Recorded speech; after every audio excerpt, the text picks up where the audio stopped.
প্রিয় বন্ধুরা, কিছুক্ষণ আগে আমাদের মাদারীপুর রাজরে একটি অনাকাঙ্ক্ষিত দুর্ঘটনা ঘটে গেছে। সেটা হলো কিছুক্ষণ আগে একটি সিলভার কালারের মাইক্রোবাস রাজর বাস স্ট্যান্ড থেকে রাজর বাজার হয়ে রাজর কেজিএস স্কুলের সামনে পর্যন্ত মোট 10টি ছোট বড় দুর্ঘটনা ঘটিয়েছে। বাসটি বেপরোয়াভাবে আসতেছিল এবং সামনে যা কিছু পড়েছে সব উড়িয়ে দিয়ে এসেছে। আসলে মূলত মাইক্রোবাসটির ভিতরে ছিল এই গরুটি এবং আরও 2-3টি খাসি ছিল। তারা ওই মাইক্রোবাসে করে দিন দুপুরেই গরুটি চুরি করে আসার পথে ধাওয়া করলে মাইক্রোবাসটি এভাবে বেপরোয়াভাবে আসে এবং বিভিন্ন জায়গায় বিভিন্ন দুর্ঘটনা ঘটায়।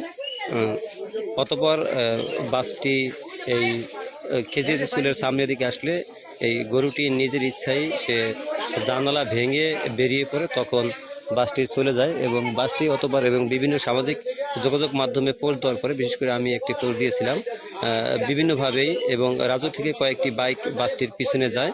কতবার কুনিয়ে যে বাসটিকে ধাওয়া করে ধরতে সক্ষম হয়, কিন্তু 3 জন চোর ছিল, 1 জন ধরা পড়ে এবং 2 জন পালিয়ে যায়। আপনারা যাদের এই গরুটি, তারা উপযুক্ত প্রমাণাদি নিয়ে গরুটি অবশ্যই নিয়ে যাবেন।